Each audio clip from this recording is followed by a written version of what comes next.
Okay, so the election didn't go at all like anyone on either side planned. Trumpsters thought they were going to crush it.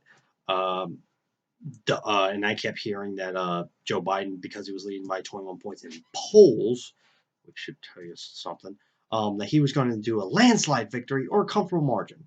Now, I never subscribed to landslide victory because of how partisan America is. I don't think we're going to see a landslide victory in a while. I mean, Obama got Bin Laden, and he didn't win a landslide in 2012. What does that tell you? Joe Biden has, at the moment, 264 electoral college votes compared to Trump's 215. And as of right now, as I speak, 7 o'clock on November 5th, 2020, we're still no winners. But at the moment, Joe Biden looks like he's going to win. He's going to get by the bare minimum. If he wins, he's going to get it by the bare minimum if he gets Nevada. Joe Biden is leading in Nevada by a point. Joe Biden is leading in Nevada 49.4% versus Donald Trump's 48.5%. In Pennsylvania, Trump is leading in Biden's birth state by 49.9% versus Joe Biden's 48.9%. And in North Carolina, Trump is leading 50.1% versus Biden's 48.7%. And in my home state of Georgia, this is how close it's getting. Donald Trump is leading by a 0.2 margin. He's leading by 49.5%, while Joe Biden is behind at 49.3%. Now, I don't think my home state is going to go to Biden. I could be wrong. They're still counting the votes. But we are now officially a swing state now. And if I'm wrong, Georgia will vote for a Democratic president for the first time since before I was born. Last time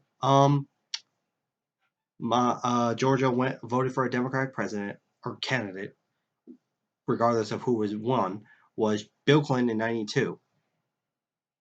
And I want to point out, July 5th, 93, I was born 9 months and 2 days after the election. Mom, Dad, what were you doing on election night? I'm kidding. I don't want to know. I just love that joke. It's like oh, well, President Bush lost. What the fuck? Oh, God. Anyway, hope Mom and Dad don't see this.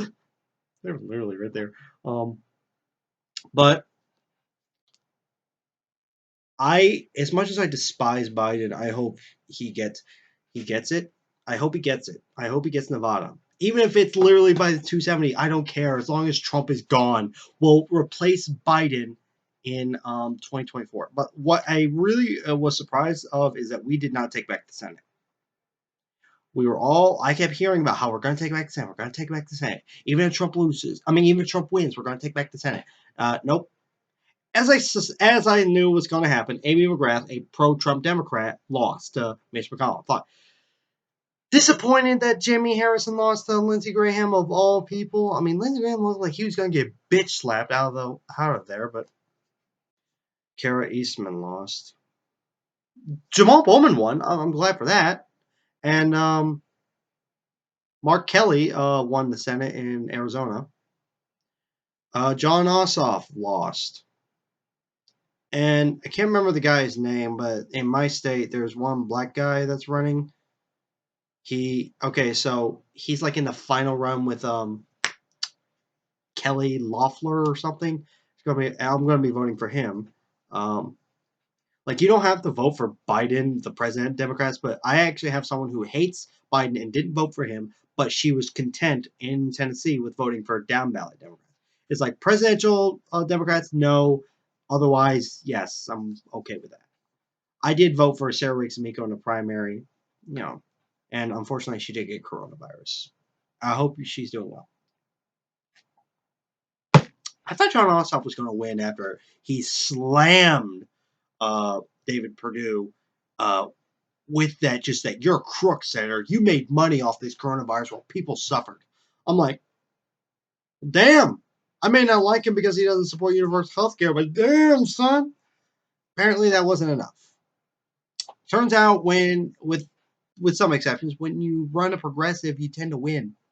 I mean, Cory Bush won. Yeah, Cory Bush won. Congratulations. Okay, back to Trump and Biden. For those of you, the 3 or 4 people that are going to watch this, first of all, thank you for sticking with me.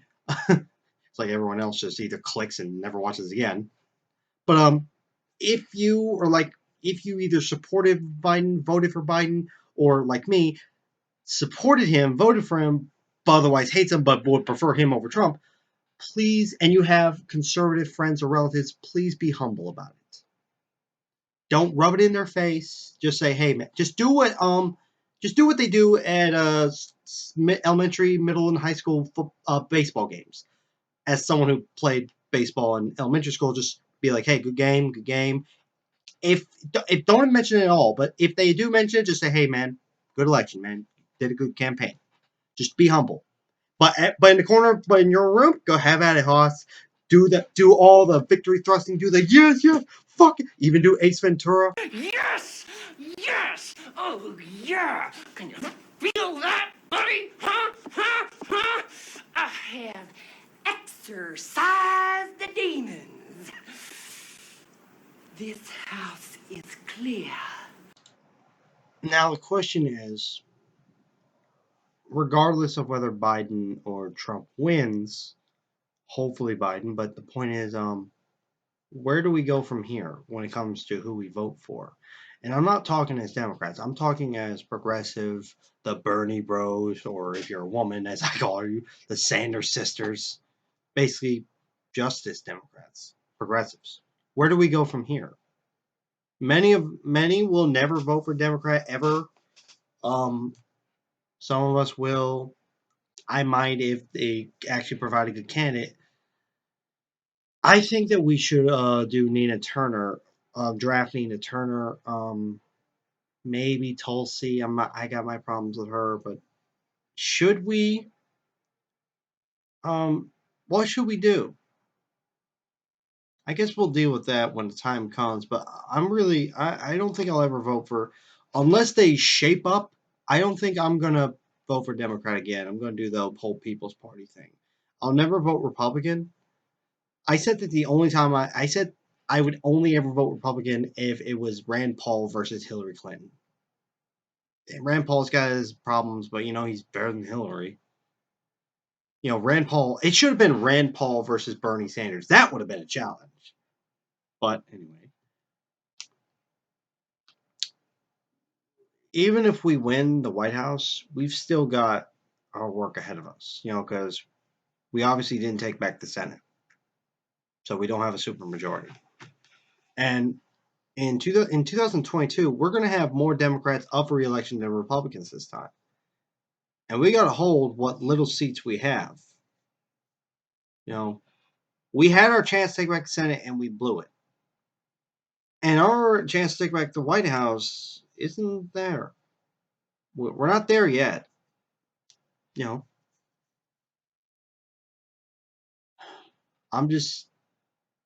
I know some older people are going to say that the 2000 election obviously was longer with the whole Bush v. Gore thing. But for 90s kids like me, this is the longest election I've had in my adulthood. Obviously I was 8 years old during 2000, so wait, 7. I was 7 years old in 2000, so obviously that was the longest of my lifetime, but in my adulthood, this is the longest election. 2012, I knew I know Obama had won by the time I went to bed. 2016, I went to bed and then woke up to find that my country had died, because Trump had got elected. This is literally the third day, and it's 7:13 at the time I'm saying this. 7:13, November 5th. Why is it taking so long? There's a meme on Facebook I saw. It said, American Idol can count 130 million votes in a commercial break. There's literally no excuse. And there's another meme where the sloth from the zoo, the one with the zoo animal movie. I didn't watch it. but the sloth that's like the motherfuckers in Nevada counting ballots, like it just has a sloth. But guys, I'm pretty sure if I had a gavel, I'd pound it. Yeah, Joe Biden's got this. Not by the margin I thought it was going to be when I recorded it in my car. Yeah, Joe Biden. It is the first president in 28 years since before I was born to defeat an incumbent president. He's the second Catholic, the first silent generation, and the first president to win by the literal minimum of votes.